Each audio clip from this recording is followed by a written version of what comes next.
than entertaining. It was definitely also very insightful, and we have to thank you. I see my camera is a bit impressionistic again. I hope you don't mind, but thank you very much for your talk. And I think we can, after giving you a moment to breathe after your long talk, which was very enjoyable for me, and I have a long list of questions, but I want to give priority to everyone in the audience. So I would like to would like to queue up some questions. Hannes is already helping me by asking people for their questions.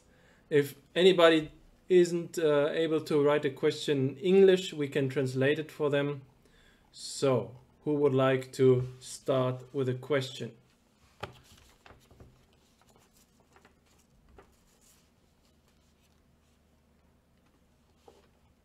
It's Julian.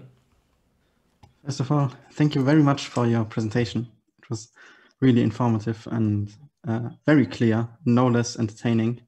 My question is maybe going towards the idea of psychological attitude and transcendental attitude. And I'm at least... Is your background philosophy? Yes. Okay. And I always somewhat had problems understanding what exactly is different between those attitudes. Not that I would say that I don't understand somewhat of a difference. I do not really get when Husserl says something like in psychological attitude we perceive experience as soul experience or something, and we do have that principle of a soul between us, and we are understanding everything through the notion of the soul. I do not quite get it. And I do not get what exactly is there in that attitude. Although I would share the idea that there is this layer between a not naive, but natural attitude and transcendental attitude. And I really like that idea. And I'm quite interested in the methodology of that layer of research. So maybe you could elaborate a bit on that. Yeah. Thank you very much. Again, yeah, I'll repeat a little bit, but I'll try to go further for you. And if you're confused about the difference between the psychological and transcendental, you're in good company. Most people are. And it is confusing. It's very slippery. You know, many philosophers reject the psychological. It's just not too vague. And, you know, but we don't agree. We don't think it's vague. We think that it's a solid basis for science, but it needs to be spelled out better. I think all of us need to do a better job at spelling this out. Your question is very important to me. Turn to Merleau-Ponty. Merleau-Ponty, most of his work is a beautiful example of what I would call the phenomenological psychological attitude, because he says there's a truth to naturalism. There's a truth to the natural attitude. There's a truth to it, but it's not the whole truth. So he values the life world of everyday experience, but he's not of it. Okay, he's in it, but not of it. If you understand the English there, he's exploring it, and then he steps back, and he phenomenally reflects on it. There's always a stepping back with him, and you know, and that's why I think it's important. My wonderful colleague named Scott Churchill, who just wrote a really great book on the method, which is coming out in the American Psychological Association Press. Churchill, Churchill. He calls it the existential phenomenological research. And the term existential is important because it emphasizes situatedness. Whereas the philosopher is interested in global consciousness, we're interested in situated consciousness, that it's always a situation. The psychological is always a situation, is a context. Okay, a particular context, particular time, particular person. You know, I'm 63 years old. When I went to school, school was different than it is for my children. It's a different context, historical context, cultural context. So there's not just historical situatedness, there's also cultural situatedness, there's class situatedness, although we're not allowed to say that word, but it's true. There is class differentiation. That's the big difference, is that we're getting into the messy, complex, chaotic world of life. Whereas in philosophy, we're trying to step back and see things from a clarified, pure position. Is that helpful?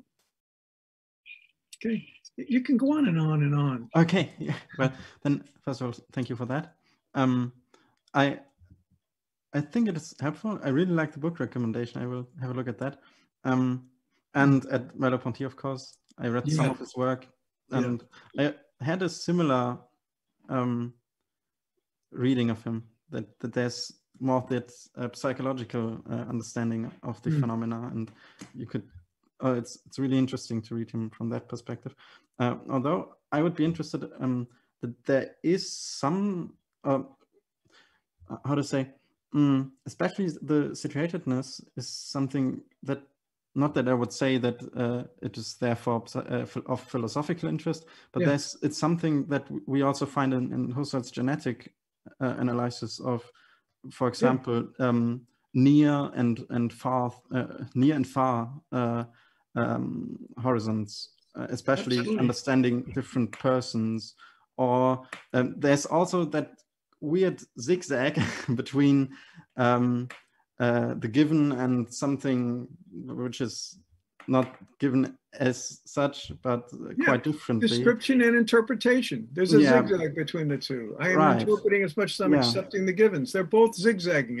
Merleau-Ponty always uses the metaphor of weaving, weaving the tapestry. But then my interest would be how to differ then between philosophy and psychology in that regard, that even philosophy kind of works in that interpretive method. Well, look, there's a lot of philosophers are taking strong interest in what we call applied research now. And that's a really cool thing. So what I just said about philosophers being only first person, that's limited, okay? That's orthodox and traditional philosophy, okay? Things are changing. And lots of philosophers are getting interested in psychological phenomena. And that's a good thing. I would just invite them, warmly invite them to understand what's going on in phenomenological psychology and to make use of this, not to follow it in a rigid way, but at least know it's there and use it as a resource if it's helpful to them. So there's always mixture between philosophy. I think the philosopher Edward Casey, the American philosopher, he's always been great with this. He takes up very psychological themes from a philosophical perspective. He's doing philosophy, but it's very applied. Maurice Natanson, a great interpreter of Husserl, did this. Alfred Schutz did this. So it's many philosophers have been doing this. And one could even redefine phenomenological psychology as a branch of phenomenological philosophy. I'd be happy with that, as a branch or an aspect of phenomenological philosophy, fine.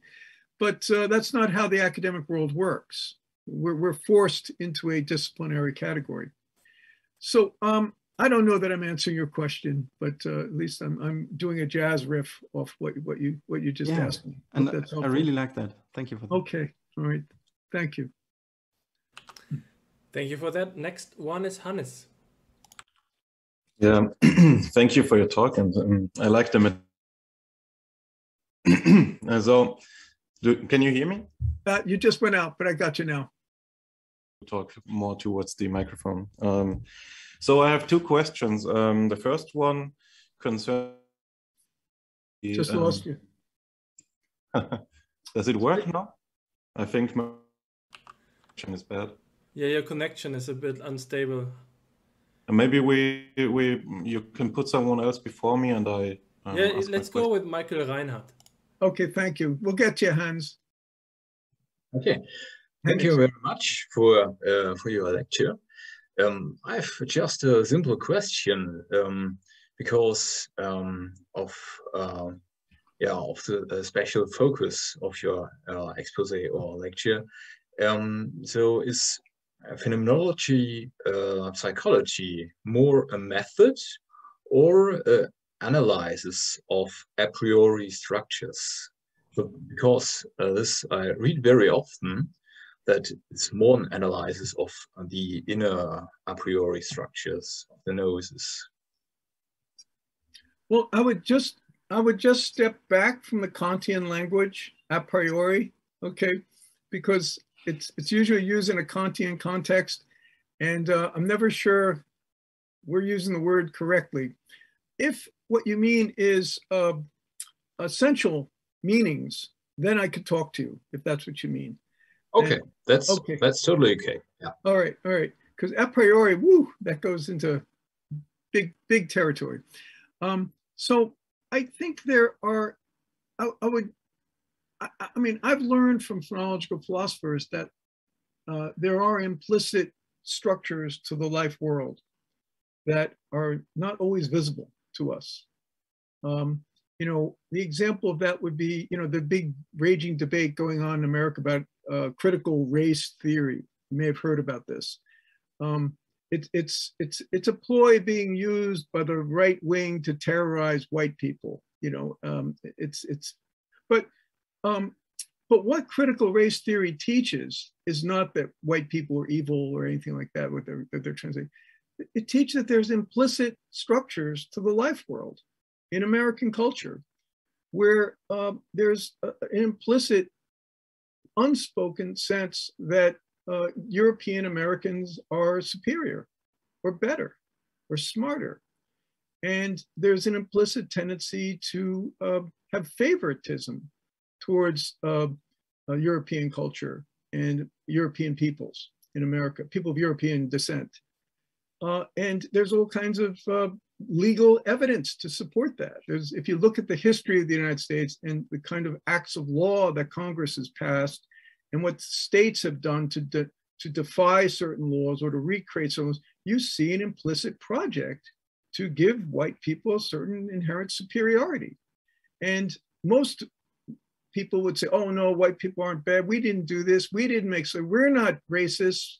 But the point is not that you're racist. The point is that there's an implicit structure to the life world that leads you in that way. So an example is the other day, I went swimming with my daughter to a lake, and there were a lot of Hispanic people playing Hispanic music. And I was afraid to leave my things unattended because I was implicitly thinking they might steal it. Okay. And my daughter had to point out to me where I was coming from. And I was embarrassed and humiliated to have to admit that there was an implicit assumption that they were going to steal things because they were Hispanic. You know, that's an implicit structure. And I hope that's an example of what's meant by that. And phenomenological psychology is about unfolding and articulating these structures in a scientific way, not a judging way, not a political way, not with any political project, but to just see the truth of what's going on there. You could talk this way also about relations between men and women, and rich and poor, and so on, and people who are immigrants, right? The implicit structures there that are not spoken. No one thinks that they're prejudiced, but you know, we are, and it's good to spell that out in a non-judgmental, scientific way, so that then you can make your own decisions about these structures yourself. Is that helpful? Totally, I get it. So thank you very much. That was a very clear answer. Thank you. Great. All right. Thank you. All right, let's try Hannes once more. Okay, test. Do you hear me? All right, thanks, Hannes. Yeah. So if it works now, I'd also for your talk. I found it very interesting. And maybe Hannes, you're dropping out again. Maybe if you turn off the video for a second, you might have a better connection for the voice. Good idea. Last try. If it doesn't work now, I'll write my questions. Okay. So your notion of empathy. Shaking his hands doesn't work. You went out a bit, but what I got is empathy. So you'd like me to talk about empathy? I just write my questions. So all right, okay. Sorry, Hannes. It's a discussion. It's okay. it's not working. But thank you anyway. Sorry. All right, we will have some patience for your question. Too bad that your connection went out. Let's see if there's any other question, or maybe I put one in between while the other people can think about their questions, because I have one, I think that's quite related to what Julian was saying, so I might put it right here where we are right now. So you were describing phenomenology as faith in the world to reveal itself in its free terms, and that's quite its own terms. Its own terms. Yeah. And that's quite beautiful in a way. And I was thinking about the notion of revelation, Offenbarung, which is key, for example, in Romanticist psychology. But then I was thinking about a more fundamental distinction, which has always been curious for me, between kind of the European and the North American branch of phenomenology, because there's this strong tradition of Hubert Dreyfus taking phenomenology in a way that I would describe to be more subjectivist than realist.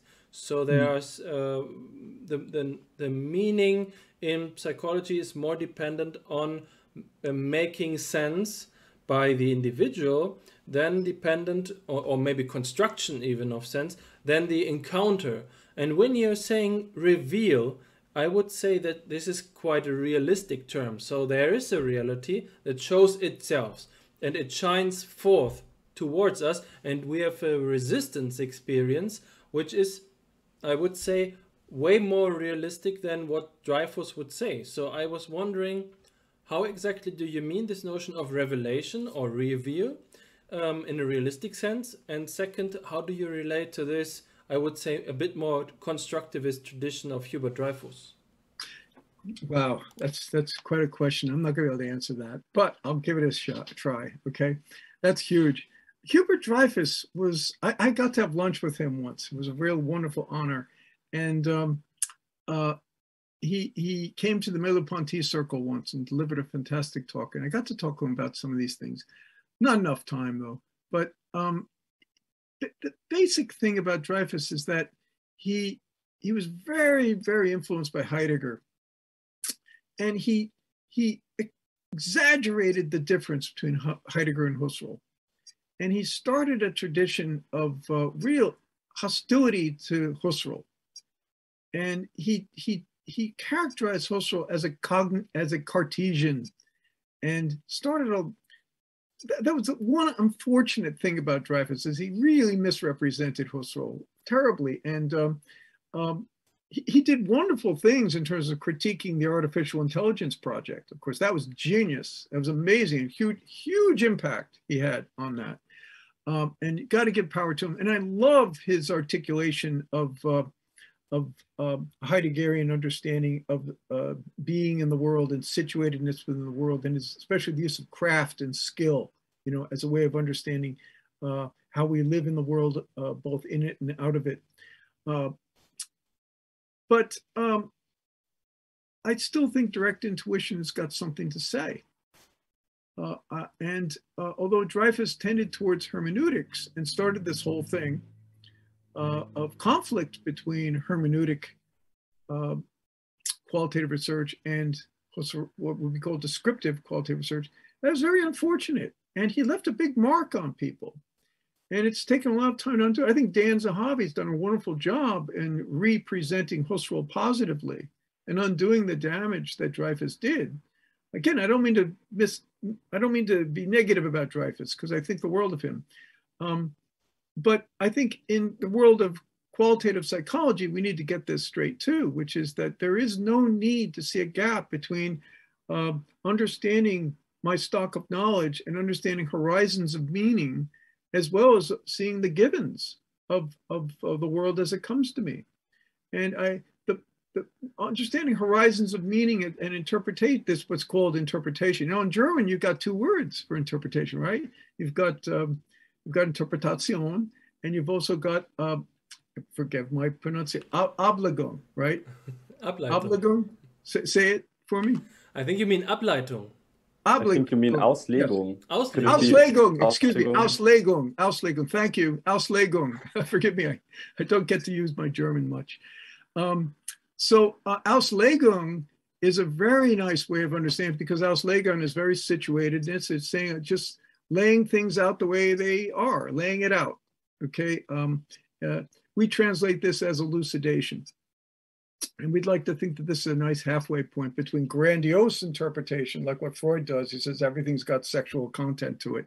That's a grand interpretation. Or even Darwinianism, which has a grand interpretation, which is accurate. I don't deny it. But in psychology, these grand interpretations get in the way. And I think to see just the way things lay out and to elucidate things, the meaning that's inherent in them, it's a really a good between point between grandiose interpretation and just reiterating, saying back what's there. Okay, I've written about this. I'm about to do a new publication on this. It's going to come out. Hopefully, it's in review right now. God knows, but I'll get this out to you if you want. That talks about this a bit more. And I even, if you want to get into the method, I described the interrogation process of it in a particular example, where I both get the meanings come to me, and at the same time, I'm using my stock of knowledge to elucidate those meanings as they come to me. So they both go together in a crisscrossing pattern. Am I answering your question? You completely are. As a psychologist, okay, I can see completely where you're coming from. And as a philosopher, I would have to say, well, it's a really tough question, what comes first in the logical sense, because we're starting somewhere. And whenever we have a mixture between two things, as a philosopher, well, there's some tendency to search for a principle. So what's the kind of epistemic principle? Right. And in phenomenology, we're not supposed, or there's a epistemic principle, and then there's metaphysical principles. And in phenomenology, we're supposed to eschew metaphysical principles. But later phenomenologists have said, no, you can't get out of metaphysics. And I think Merleau-Ponty has a metaphysics, a phenomenological metaphysics. And his metaphysics would say you don't have to choose between first and second, that there's a charismatic upsurge to existence with neither one nor the other. There's something else in between. And I would encourage a kind of chiasmatic ontology as well as a chiasmatic epistemology. You don't have to have interpretation first and description second. And that's, I think, where, again, my hero is Merleau-Ponty when it comes to these things. You know, he does this very well. And he articulates it in a way that everyone finds very agreeable. I find even cognitive scientists find Merleau-Ponty agreeable. You know, it's hard to not, I don't see a lot of dissent on Merleau-Ponty. It's interesting. Whereas with Husserl, he provokes people. So yeah, I would say, you know, yeah, in philosophy, you're looking for the essential principle. And one could be a philosopher and say there doesn't have to be one essential principle. There are philosophical positions that say that. You know, pragmatism, for example, talks about pluralistic thinking that is very compatible with Merleau-Ponty and even Husserl. Yeah. Yeah, I would have suspected pluralism to be the answer in this case as well, to like the underlying of this chiasmatic methodology. But I can live with that. That's completely all right. I just want to like the field of the problem to.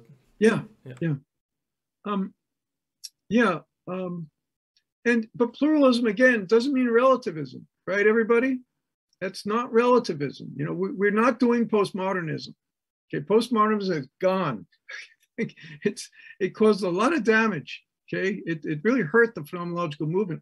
That's me. Okay, I think it hurt the phenomenological movement because, you know, whenever I say when I'm in psychological circles and I say I'm a phenomenologist, they think that means I'm a social constructivist, and I'm not. You know, I see social construction as an aspect of the phenomenological method, but it's not the totality of what we do.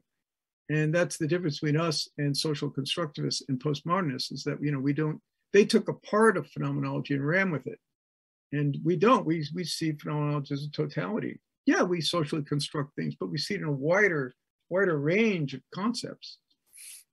Anyway, yeah, relativism, no, that goes against the project of the phenomenological science. But pluralism is another thing. Although pluralism is tricky. You know, what do we mean between worlds? You know, different realities. What do we mean by that? You know, and that's hard to talk to empiricists that way. And I'd much rather, I mean, it's the simplicity of empiricism. It's so elegant that there's just one world. You know, I love that, but you know, it doesn't work for me. But how to articulate and persuade other people to see our position that there's multiple realities, that's tricky. That's hard to do. It's a hard job. I agree, and I'm glad that you're speaking out against relativism and defending phenomenology in that sense. Now we have the written text by Hannes, and although I'm looking more and more like an impressionistic painting, I will just read it out, and I hope you forgive my camera. So this is a long question, but gladly it has two parts, so I will just read out the first part, and maybe we can come back to the second after you addressed the first. Hannes is writing, you have described the project of phenomenological psychology in terms of an empathetic understanding of the other's experience. Also, you have stressed that phenomenology enables us to see dimensions of the experience of the other that might be hidden to the experiencing subject itself. For example, the other.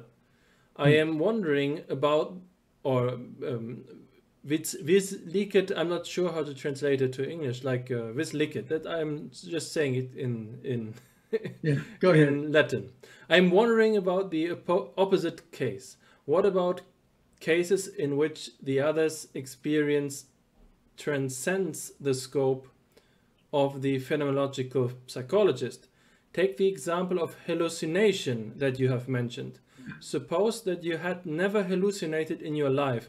Could you then understand the experience of someone else who is reporting details about his or her hallucinations? Great question. If so, what does this tell us about the empathetic capacity that needs to be presupposed for phenomenological psychology in the first place? Just Great. 5 more lines of his message. Or put differently, what is the object of empathy? Types of mental states instead of mental states themselves. And what is the scope of empathy? To what degree is it bound to first personal acquaintance? Yeah, great question. Really fundamental question. And here's where, what about a description of something that I have not experienced that does that mean I can't use my imagination to experience it?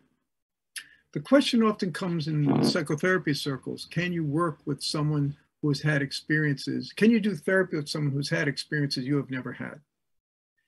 Now, if you say no, then your range of clients is pretty small because so much psychopathological experience is cut off from normal experience.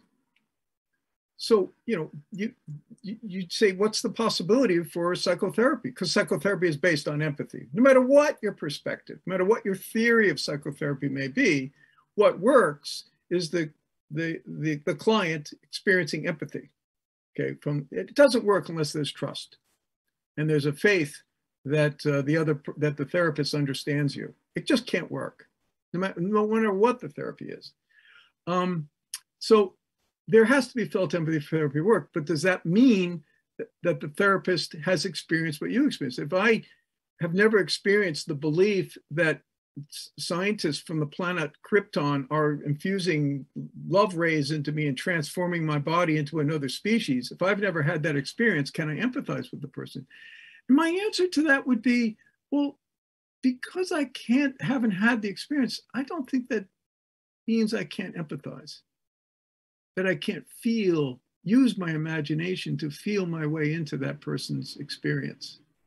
It's not perfect or exact, but suicide, for example, I've never experienced the desire to kill myself, and so what I have to do is think of moments that are close to that in my life where I've felt really, really down, and I could use that as a basis for perhaps beginning to understand what that's like.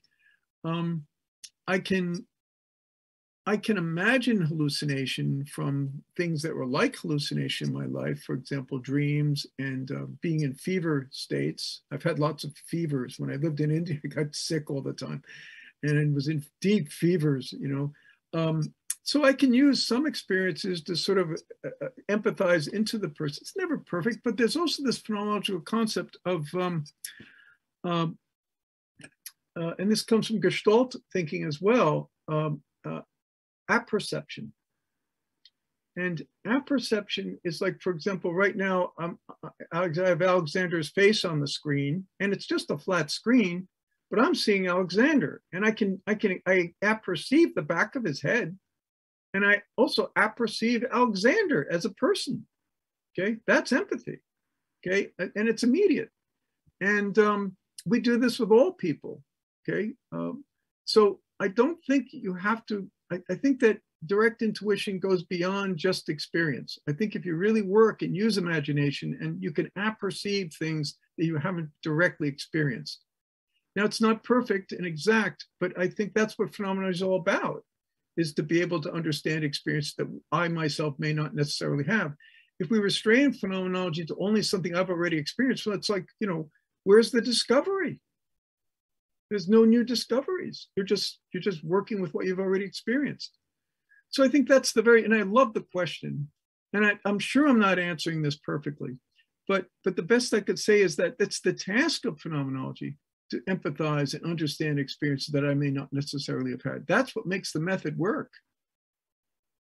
And if you believe that you can't empathize with experience you haven't had, then the game's over. You know, game's over, game's up. Might as well get back to naturalism. Thank you for that point. I'm sure that Hannes would love to answer, because I have had this discussion with him once in a while about exactly this point, and now you're challenging some of his intuitions. So Hannes, would you like to try once more to speak with your microphone, or do we just wait for your message? I mean, I can try it, but I don't. I mean, the question was so long that I don't want to take up too much. It says my connection is unstable again. So can you hear me? Right now we hear you. Ah, you hear me? Okay. So I don't want to take up too much space, but basically what you've said is quite similar to what I've read just today in Dan Zahavi's book, Self and Other. So I get where you're coming from, and I must admit that I tend to be convinced by this line of reasoning more and more. But still, I have some intuitions that go the other way. For example, I always have to think about Wittgenstein's argument of private languages, right? So to me, if it's inconceivable to make occasional statements meaningful that refer to subjective experience, Wittgenstein's example is famously pain, right? Then it is in a similar way difficult. It must be in a similar way difficult to make sense of these statements that we have not even a conceivable first personal acquaintance with ourselves. And I think psychopathological hallucination might just be such a case, right? Of course, when Alexander and I talked about this example, we also came to talk about the case of fevers or psychedelic drugs or something like that. So cases where similar states might be induced. But if we start inferring from similarity of experience to different types of experience, then we, how do you say, regress back to a theory of empathy that is more closely related to that of Theodor Lipps, right?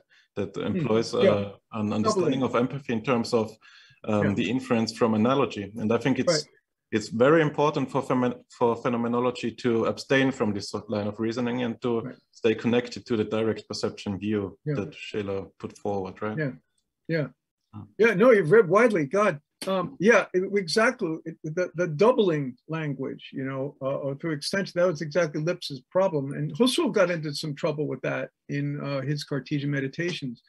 But when you read other places, he's much better on empathy. And Dan Zahavi does a good job at spelling that out beautifully. Intuition is, you know, again, it happens without thinking. Like right now, you and I are talking. You and I, even though we have never met in the flesh, we're intuitively engaging with each other. We see a lot, more than we even know we see in each other. And that's the idea there, is that, I mean, it's a profound thing, the power of empathy. It's stunning. And, you know, the analytic philosophers call it the problem of other minds. And to me, the problem with other minds is that we believe they're other. That's the problem, you know, is that you believe there's other minds. Now, there are other minds, but they're not as other as they would have it. The fact is that we're more in sync with one another than we even can understand ourselves. But as you delve into interpersonal experience, you see that profound way in which we're almost clairvoyant with one another, you know. And the problem is our education that destroys our natural capacity for empathy. I mean, our education system is just destructive to this natural gift we have. And I think one of the great insights of phenomenology is to come up with an education that enhances not just our empathy, but also enhances our capacity for intuitive imagination instead of destroying them like they traditionally do. But that's one of the great gifts that phenomenology will someday make to the world. But going back to your question, okay, doubling is not exactly, although doubling is a part, it is helpful if I've had an experience similar to yours. And if I can communicate that to you, that makes you feel good. Okay, that if you can feel that someone else has had an experience like yours, that can be very satisfying. But we can't always do that. And sometimes we have to use imaginative intuition to enter into understanding your experience. And that's why in therapy is a good example of this. Often someone has an experience, like for example, I had a guy in therapy once who took his mother's favorite dog. I shouldn't talk about this, but all right, I'll risk it. Took his mother's favorite dog, and I won't go into details, killed it and put it on the clothesline so that when she pulled in the clothes, she saw the dog hanging there. Now, I can never get into that mindset. But you know what? I can try. And one of the tasks of a psychologist is to go into mental spaces that are frightening and terrifying to go into. Incest. I think it's the job of a psychologist to try to understand the mindset of an incestuous family. That's a terrifying place to go, and it goes against our natural attitude in all kinds of ways. But it's important to understand that. Imagine, that doesn't mean I'm going to be incestuous or I believe in it or I will act that way, of course. But I think you need to use our imagination to go there. Murder. I mean, I think we can all actually, if we're honest with ourselves, think of times when we have imagined murdering people, if we're honest with ourselves. We can access those daydreams, okay, when we've done something like that. We can access, I think, some horrifically strange and unusual, much more than I think we will allow ourselves to understand.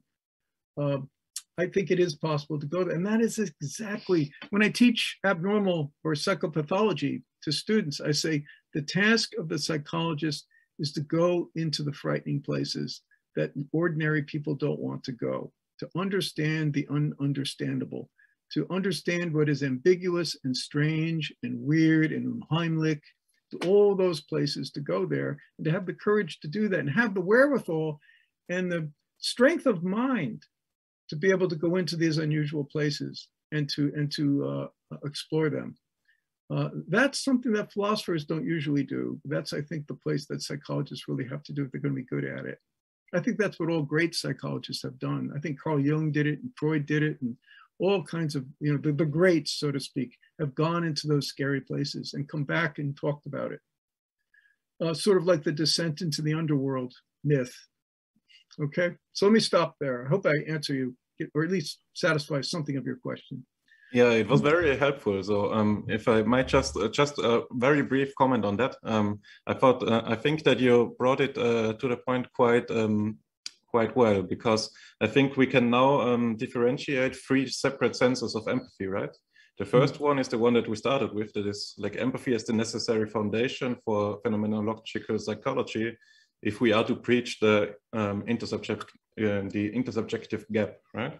The second one is the one that I have never thought of before, but I am totally feel like it's the personalistic sense of empathy. Like you said, great scientists have to be willing to go to the unknown. And the third sense is like that was the most implicit in your remarks, but it's also very important to me, at least, because I am influenced by Levinas. Is the ethical sense of empathy, that there is a dimension of alterity, like of the otherness of the other, that cannot be grasped fully by empathy. And yes. I think it's really a unique strength of the method of phenomenology to enable us to put like to differentiate these senses of empathy and to reflect in that way about it, because I've never encountered it in any other strand of psychology. I think there could be even more than 3 dimensions of empathy.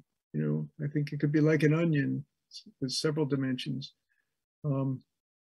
It's not studied enough, but it really is the essence of what you know, social science phenomenology is about. And you know, we don't believe in empathy. It's like imagination. We don't believe in it. You know, and one of the first steps in phenomenology is to believe in empathy in order to better experience it. You know, you can't experience it unless you first believe it's there. And that's the hurdle that we have to go through. But it is profound. And you know, Merleau-Ponty even describes how at times you can feel, you feel someone looking at you, and you turn around, you're in the library reading and you feel like someone's looking at you, turn around and someone is looking at you. You know, it's, there are these experiences, you know, and it's not parapsychology. It's not extraordinary. It's quite ordinary, you know, but there's those levels of empathy that we're so tuned into each other. We just let ourselves, if we've learned how to recover that kind of attunement that the original infant had. But yeah, I mean, you get me going on with these questions. You know, these are the profound and important questions. I'm very sure that everybody here is enjoying your thoughts on it. So please don't stop yourself from okay. Associating and continuing on. But while we are at it, I saw that Julian has raised his hand. Is this still relevant? I did, but then I read the second question of Hannes and realized that mine was going in quite the same direction. So maybe we could just talk about that. Maybe you can add on the question. I will read it out and then you can just add what you had in mind. All right. So Hannes asked, from the vantage point of the sociology of science, how can we strengthen the project of phenomenological psychology? How do we get around the apparent superiority of the exact empirical sciences that is based on their mathematical methods? Okay, good. All right. Number one, we're not trying to get around the empirical sciences. We're not. It's that they are what they are, and they're, God love them. I love anesthesia, you know, and I love jet airplanes. You know, the empirical sciences are what they are, and they're real. Our position is just that it's important but not sufficient. Okay, necessary but not sufficient for science. And what's sufficient is a full science that includes the phenomenological. So we don't want to get around it. What we do want to do is make the argument for the sufficiency, for the necessity of phenomenology as well. That's the issue, is to make the argument. And I think that a lot of really, I think that people like Sean Gallagher and Dan Zahavi have been doing this. That's why people often refer to them that way. But you got to know there's lots of other phenomenological philosophers that you really should pay attention to as well, who are working on these issues. And lots of them out there that are very important. But the idea is not to get around, but to make the case for how, not that phenomenology completes naturalism, but that it's just got to be there. And it, you know, that's why Varela was so popular. His basic core idea, which came from one basic article, was the idea of a mutuality. But the mutuality does not mean sameness. That's the problem. Every time we try to put the two together, you know, phenomenology gets swallowed into empiricism. And that's what Varela would be rolling in his grave about now, is to keep the mutuality, but keep the difference. And so when you say get around, the issue is to make the dialogue happen, but you got to keep the boundary, okay? And it's a respectful boundary. Like, you know, it's like we've all been in intimate relationships, like in a marriage. You got to have a, you know, there's a merger and a fusion of identities that happens in a marriage, but you got to also have separation as well, or it gets crazy. So you have to be clear what my needs are and my wife's needs are. And you need to understand that they're different sometimes. And that doesn't mean you can't stay married. You know, you just understand the differences. These are basic things we've gotten from couples therapy and group therapy and family therapy. And but similar principles apply to the relationship with anything, you know.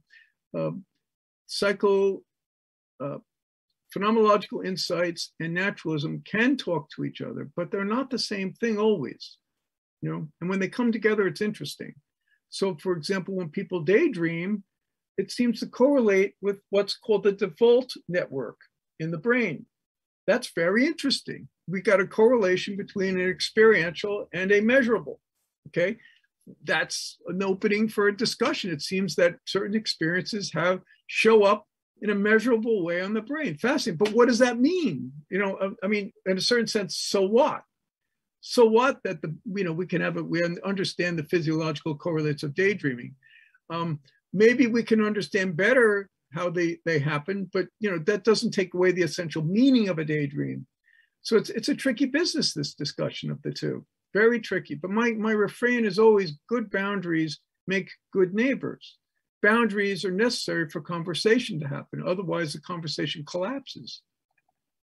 And boundaries mean a certain kind of respect, a kind of acceptance of one another's position, a kind of an ethical pluralism where both positions are respected, even if you disagree.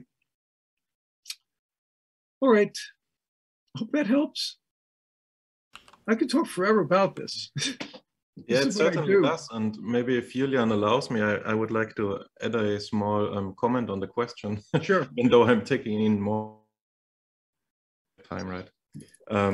So I think, at least to some extent, we got hung up in a sort of language barrier difficulty just now, because when I wrote, how do we get around it? I didn't mean like, how do we get past it, or how can we be so clever that we like get the upper hand? But what I was thinking about was much more like that the most nuanced, even the most nuanced phenomenological perspectives on psychology have a much, to a certain degree, they have more critical aspects than they have constructive aspects with them, right? I think you're right.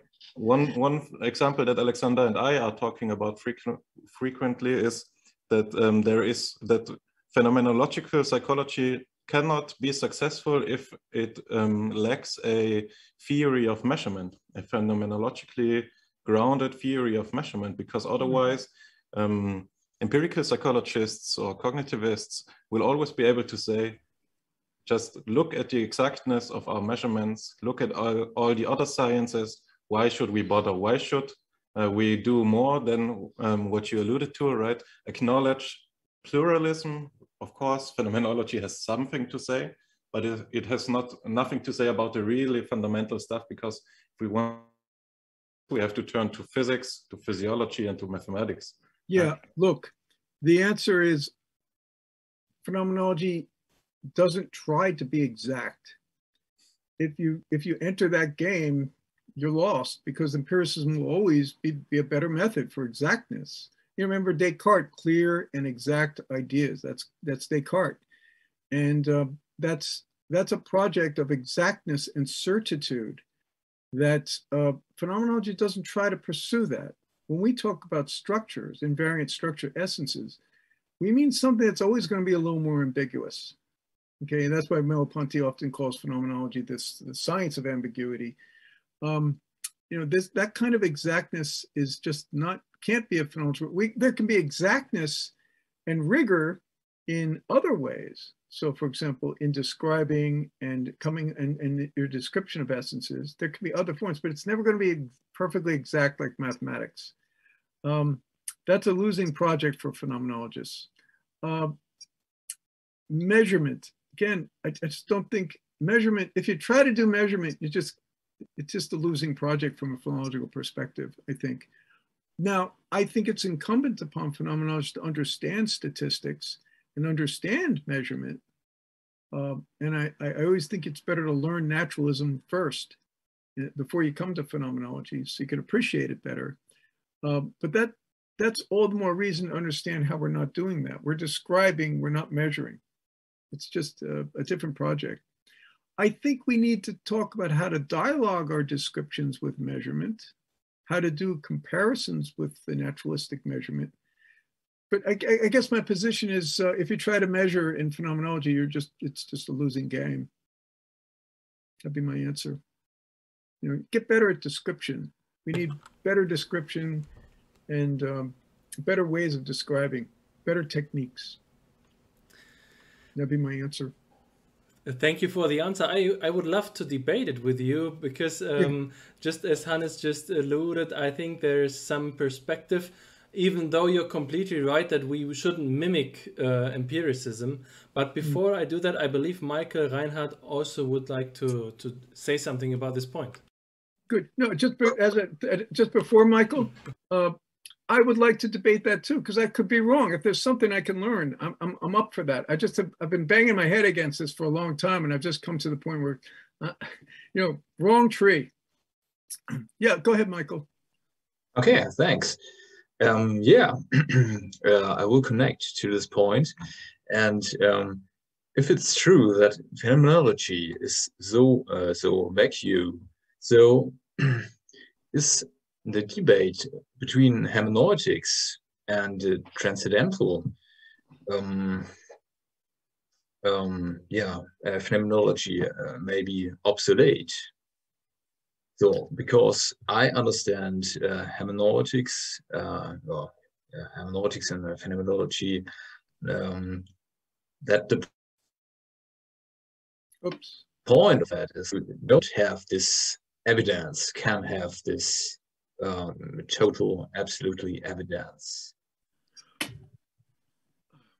So some branches of transcendental phenomenology do make absolute claims to absolute evidence in the domain of pure consciousness. I find that interesting, and I'm kind of agnostic about that. I really don't care whether or not it's true or not true. I have a different project as a psychologist.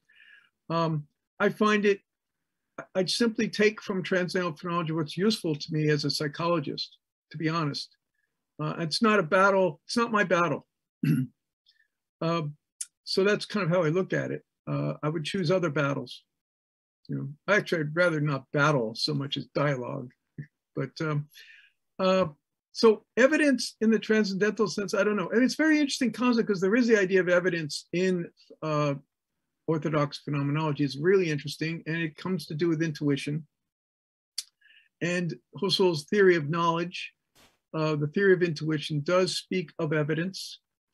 And there's a theory of evidence. There's a real wonderful book by an analytic philosopher on Husserl's theory of intuition. It's by a guy named, I forget.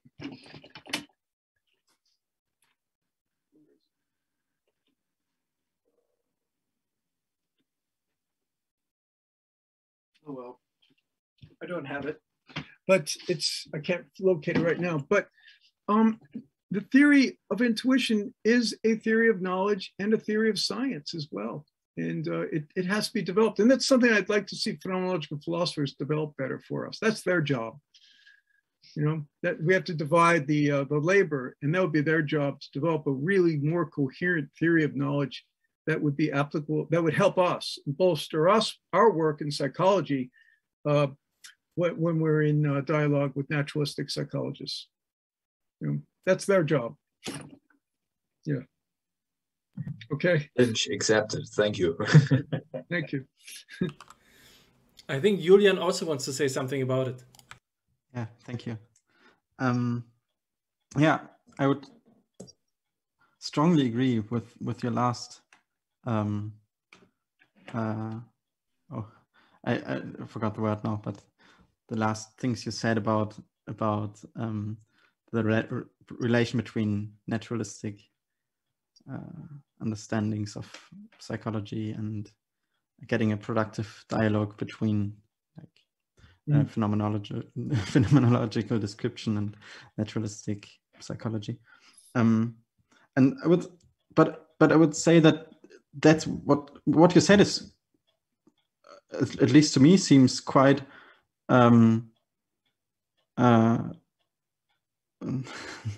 wait, I'm missing the words now. Once you start forgetting one word, you forget all the words you need. Wait just till a second. To integrate. It fits with what Hannes said, at least to me, about theories of measurement. As far as I understood it, he didn't talk about measuring phenomena, but understanding the acts of measurement through phenomenology. And that's what you said, or at least that is what you, as far as I understood, is the task of phenomenological philosophy I see and epistemology. The phenomenology of measurement. Okay, right. That's another thing. Yeah, that's very interesting. And I would say that something that at least, or the task you mentioned at the end about an epistemology that also integrates like naturalistic understanding of the world, is the only text that comes from my head is Hermann Weyl, who did something on that in his Mathematik und Naturwissenschaft. But I don't know anybody else who tackled that. Get ready. I've got some names for you where people have tried to do a phenomenology of measurement. Try Fechner. Try Wilhelm Wundt. Okay, what the early psychology was the phenomenology of measurement. You know, I mean, if you look at Wundt, he's got so many descriptions of how it's all about that. You know, when you read the early Leipzig research, you know, that was done in the last century, the late 1900s, it's all about that. And you even get this with the Gestalt psychologists, where they're doing descriptions of how things appear in this way. But I especially think of you know, the thresholds, the language of sensory thresholds, you know. And also, if you look at the early first stage phenomenological psychologists, Lipps, for example, does this too. He's trying to do a phenomenology sometimes. No, not Lipps. No, but the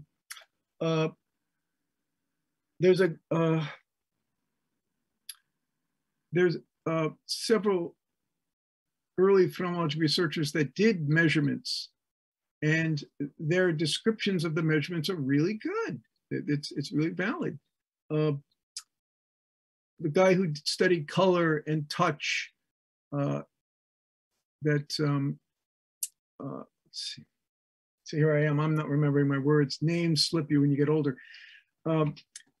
There's the early phenomenologists of the 20s and 30s were using empirical methods of measurement. Were actually also trying to describe, they were actually very good at describing the means of measurement. And it's very interesting the way they talk about this.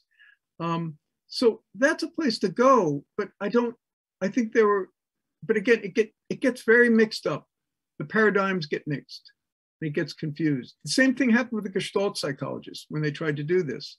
It got very mixed up and confused. And I don't discourage what Georgie would do when I was a student. Georgie, the first thing he did in our research class was we had to go and do a Wundtian memory drum experiment.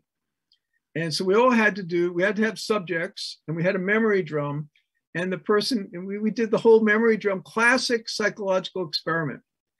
And then after we measured the words they used and the frequency of their connections and so on. And then afterwards, we had to sit down and debrief them. And we had to ask them, what was the experience of being a subject in an experiment? And then we were debriefed by another person on what was the experience of applying a measurement to a subject. You see? And it's like, wow, it just opened you up. Wow, I never thought of it that way, you know, to see these two points of view on measurements. So that's an example. So that was our introduction to phenomenological methodology. That was the first thing we did in his research class. It was a really interesting eye opener. And then from there, we went into, what the phenomenological method was. But I think more could be done on the experience of being measured and applying measurement. That would be interesting.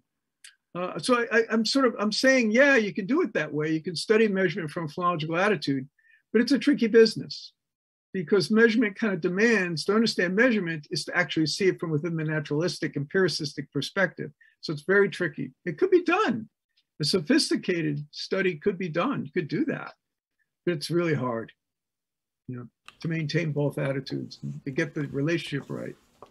And that's, I say that of all mixed methods, that you can do them and you're welcome to do it, but you got to get both perspectives very well. It requires a mastery of phenomenology and psychology and philosophy. You have to have mastery to really pull that off right without being sucked into one position over another, like two competing soap bubbles. Do I answer? Is that helpful? Definitely. Thank you so much. All right.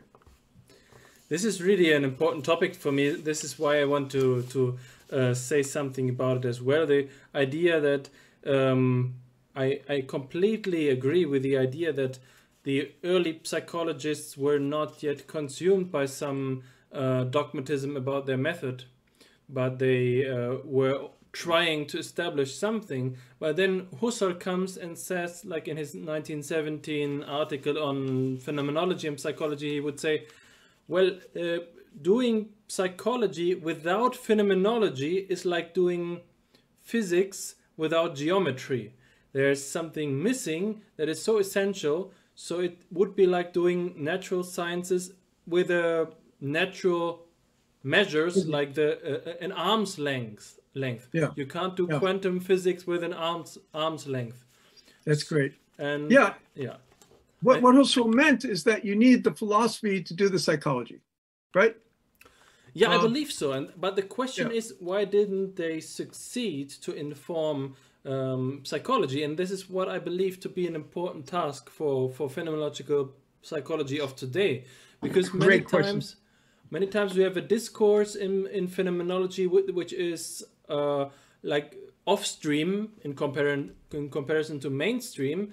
For example, the conference, which was a beautiful conference of the first-person science of consciousness, which you and I have attended, but it is oftentimes it's not recognized by the mainstream. And my point of view is that we would have to show them, have to show the mainstream that we can do it better, what they do wrong, but on their own territory. I don't want to say that we do the measures better. We have the better fMRI or whatever scanners. Yeah. That's not the point, but they are doing certain things. For example, their constructs, their terms, their notions, they don't see them right. When they talk about intelligence, when they talk about creativity, those notions, they are just using the natural attitude to grasp them.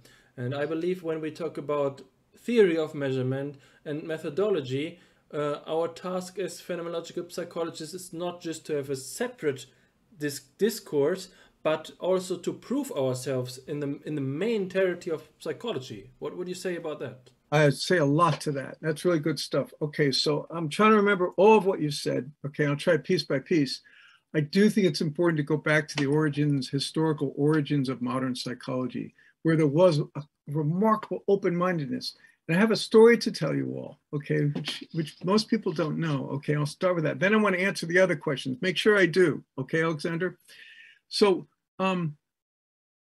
psychology began as a branch of philosophy within philosophy departments in Germany. Remember, Germany was the academic capital of the planet, okay? And, you know, before World War I and certainly before World War II. And psychology began in Germany. Okay, it was a German science. You had to learn German to do psychology. William James and all the guys that went to Leipzig had to learn German to do this. And it was a strictly German science. And in the academy, psychology existed as a part of philosophy within the philosophy departments until around 1910, right? And there's a story to share with you about this, okay? The German Empire, whatever it was called then, okay, the Reich, okay, they wanted more psychological studies for, of course, imperialistic reasons, okay? They wanted to be able to predict and control behavior. So they liked the idea of experimental psychology. So they began hiring philosophers and hiring experimental philosophers or psychologists. And they were beginning to fill up the German departments with these experimental psychologists. I don't know if you all know this story. And it got to the point where the traditional psychologists, you know, like Dilthey was one of them, and Husserl was one. When Husserl was a leader, they decided to write a letter protesting this to the Chancellor of Education. And they said, hey, stop this. This is not real philosophy. This is watered down philosophy. It's cheating. It's a lowering of the standards of philosophy. And we're appalled. Experimental science is not traditional philosophy. We're not against it, but you can't make the majority of philosophy, you can't define philosophy this way. So the chancellor decided to take the psychologists out of philosophy departments and put them into their own department of psychology. And that's how psychology was born as a discipline. Did you all know this? Okay, maybe you did, yeah. So they were essentially kicked out of the philosophy programs. It's not the story I was taught. I was taught that they left because they looked down at philosophy as being armchair. You know, they were just not really doing science, that they decided to leave. No, they were kicked out. And Husserl was a part of this. And it was kind of tragic. And Wundt wrote a letter to his colleagues saying, no, don't let this happen. This is a disaster for psychology. Psychology must always be a part of psychology, of philosophy. You should never stop. And also, if you're out of philosophy, you lose your status as a very important discipline, because at the time, philosophy was the highest status discipline. And now the role is reversed, oddly enough, okay, strangely. And it says something about the 20th and 21st century. But Wundt was appalled because the early psychologists saw themselves as philosophers. They saw themselves as using naturalistic methods to do philosophy. And if you read Wundt very carefully, Wundt was just as interested in culture psychology as much as he was in natural psychology. The two were there, and it was misrepresented in America until just about 20 years ago, where Kurt Danziger, pointed out that, hey, look at the real Wundt is different from how he's presented in the textbooks. So Wundt and the early psychologists were doing this dialogue. It was confusing and it was a mix-up, but the project never got finished of how to have a psychology that is, I don't know if you say holistic, but is integrated between the natural and the cultural. That would in Dilthey's debate with Ebbinghaus, you may know about that, where you would have both Verstehen and Erklärung, okay? You would have explanation and understanding in playing different roles within the same psychology. And that, I think, is my vision of psychology, where you have both there. Now, the question of how to do both together, well, the fact is that, because psychology got kicked out of philosophy, it grew into a monster. And the monster was a strictly naturalistic psychology, which was a disadvantage for psychology.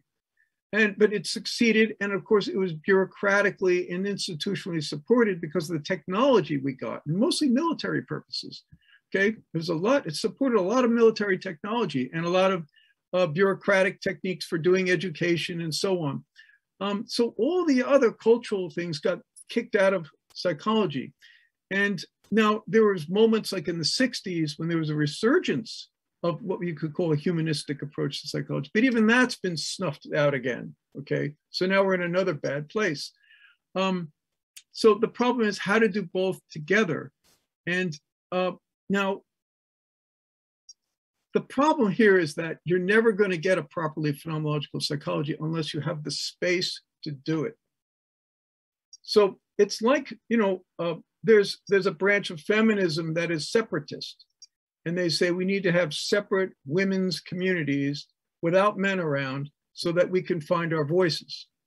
There's a truth to that. There's Black separatists that say we need a space to be Africans and not dominated by whites so we can find our voices, because otherwise we'll always see ourselves as secondary to them. Okay, it's an interesting perspective culturally. I use that as a metaphor, not an exact comparison, but a metaphor. To do a science, you need your own space to have your paradigm, a self-contained paradigm, to work out your science. And you can't always be doing everything to measure up to the big guy. Okay, you can't always be measuring up to the established science. You have to have a space to do your own science. That doesn't mean that you're disconnecting from the established science or the big guy, okay? But that you're just asking for your space to do your work and to develop autonomously. So I would argue for the importance of an autonomous phenomenological psychology. And then once that science gets firmly established, then we're in a position to have a better dialogue with naturalism. Now you can do both, okay? You can both work autonomously and be in dialogue, but again, it's tricky, okay? Usually those conversations, you get absorbed into the larger paradigm. The harder thing to do is maintain your space. And to do that, you need institutions. You need institutions where you can do phenomenological psychological research without constantly being told you're not a real psychologist. You're just a philosopher. Okay, and that's what I get all the time. The psychologists say you're doing philosophy, you got nothing to do with psychology. And then the philosophers do the same thing. They, oh, you've got nothing to do with philosophy, you're watering it down. You know, so you need a space where you can do this interdisciplinary kind of work. And that is very few, but for a beautiful 30 years at Duquesne University, that space existed. And it was, you know, really needs to be studied, okay? For that space, there was a period of time because the institution supported it. There's been other spaces now, they're usually psychotherapy institutes, but the problem is it's absorbed into the clinical project, not strictly research, but there are places that it's going on, but it doesn't have the rigor, academic rigor that Duquesne had at that time. And that sounds a bit snobby. There's other schools that have done it. There's Seattle University, there's University of Georgia, but they all grew out of Duquesne. There was a school for doing existential psychotherapy in London. That's been watered down too, called Regent's College. There's other schools for existential psychotherapy, but again, the therapy project prevails. I think what Dan's doing in Copenhagen is fantastic. It's become sort of the institutionalized center for phenomenology. It's amazing he keeps getting grants. But Dan's not interested in phenomenological psychology. He's interested in the phenomenological hermeneutic, what Dan and Sean do. It's, again, they're both good, important projects, but ours has a harder time because we don't have the institutional support. So it's a long-winded answer to a long question. Is that a little satisfying, Alexander? And there's a lot to think about. Mm-hmm. That's exactly the problem. And Duquesne was good because they carefully hired people that were interested in the project of phenomenological psychology. Then later on, they hired people that were postmodernists, and then that unity disappeared, and then they became, you know, pluralistic, which is, you know, fine, but phenomenology suffered, and the integrity of the paradigm became diffused. They wouldn't like me saying that, but it's how I see it. The problem is getting an institutional home base. That's the problem. And yeah, you're right. It's a practical, political, institutional problem. We need a home base. We need a place, an academic institute, a real academic institute that where people can pursue this project. Very tricky. And so far we're operating like pirates, you know, outside the mainstream, you know, and you know, pirates can't come together very easily because they're outlaws, you know. It's a kind of outlaw discipline of sorts. That's what makes it feel more meaningful to be, you know, editing this journal, because it's a place where all the outlaws can come together. They have a place to speak and to share their research. That makes the journal all the more meaningful to me. Yeah, that's a great metaphor for the state of the phenomenological movement, or the state of the psychological part of the phenomenological movement. So yeah, but yeah, we're like outlaws. and the other problem with, you know, the great rock star Iggy Pop, you may have heard of Iggy Pop. I don't know. He's from my time.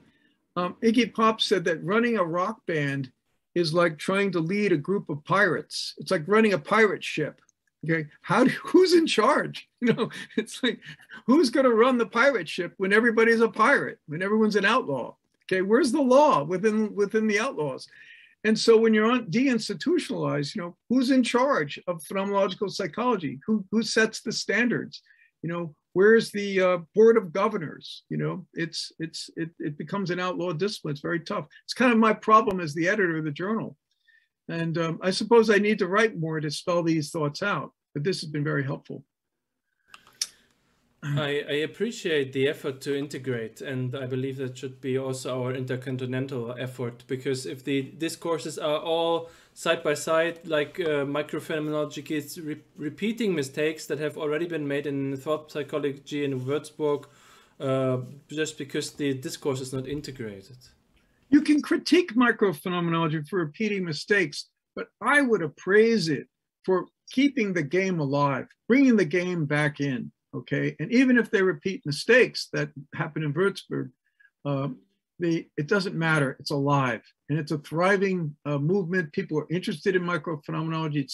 It's making phenomenology relevant.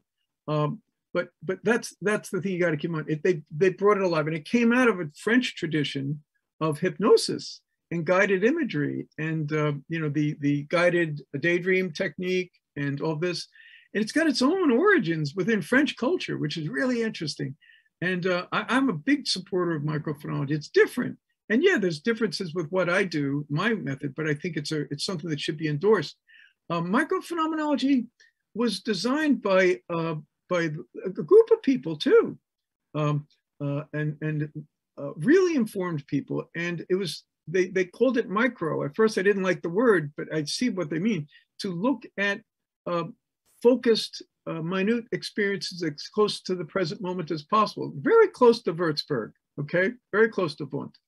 But informed by a history of phenomenology. I think that's neat. There might be ways of coming up with methods where we have the micro level of experience, then also a meso level of experience, which might be done, say, for example, through through Georgie's method, or the methods that come out of Georgie. And then there could be the more macro level, which would be anthropological and sociological phenomenology.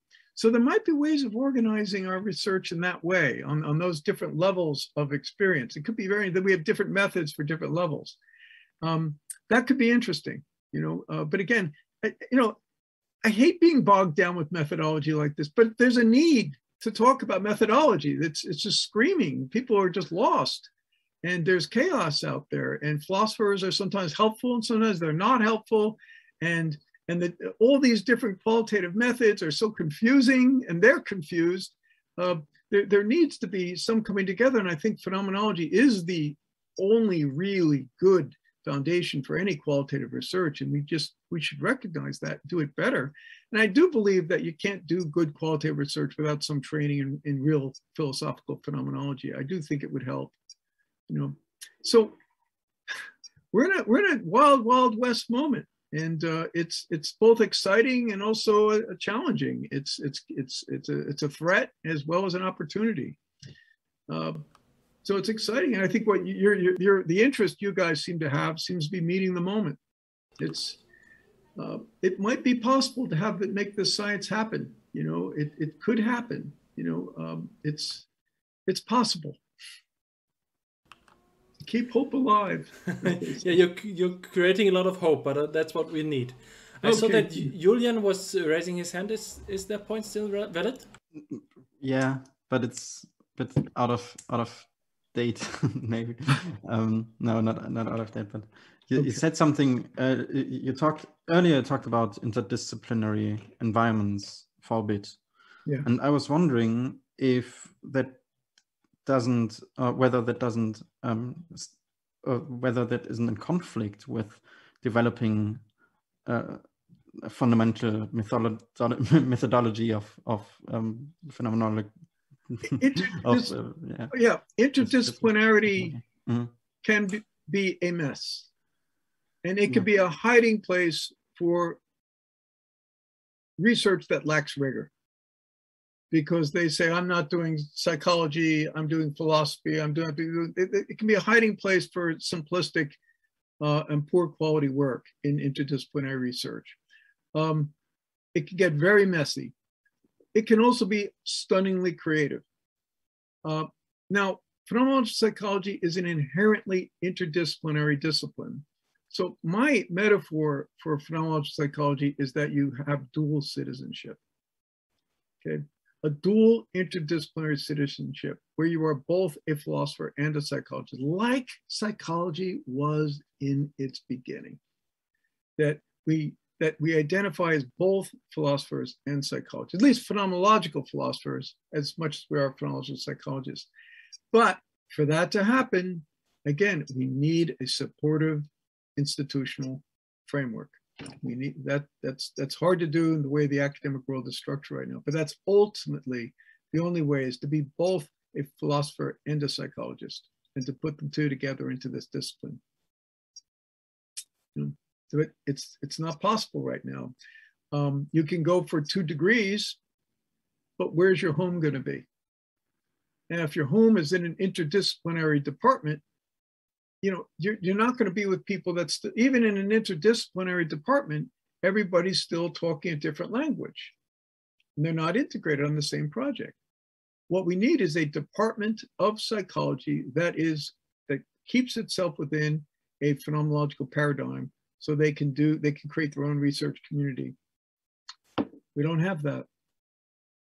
I mean, I'm in my psychology, I'm tolerated. They kind of admire what I do, but they don't understand it, but they're really into naturalism, and they ultimately just don't get what I do. And I've learned to just be quiet about it. And, I teach good classes, students love it. They're very, very inspired by phenomenological psychology, the phenomenological approach to psychological topics. But, when I retire someday, I'm not going to be replaced by a phenomenologist. No one's going to do that. They're going to get some statistical cognitive scientist or neuroscientist. And bye-bye. So where's our legacy? Where are we going to keep our continuity? Where's the next generation of phenomenological psychologists? And everyone's going to have to continue to live in this liminal space, this secret place where by day you act like a normal psychologist, by night you're doing phenomenology. It's not good. It's a problem. You're addressing our sufferings. Yes, yeah. I am. I want you to know you have empathy from me, all right? Yeah, there's no other option until we have that institutional space to create another space. And glad we are living in the digital space, which is making this discussion right now possible, because we're in Cologne, and I've seen Martin Mercado. He was with us a moment ago. He was in Bolivia. He's also a phenomenological psychologist, and wow. And we in Heidelberg and all over the place. So that's a good possibility. But until then, we have to struggle together. So. Yeah. Well, Alexander, the possibilities of the liminal space of Zoom and the internet is very interesting. There's one place where there is a institutional home for phenomenological psychology, I should tell you, is at the University of Copenhagen, not the philosophy department. By the way, Dan isn't in the philosophy department. He's in another department because the philosophers are analytic. But in the psychology department at Copenhagen University, there's a woman named Tone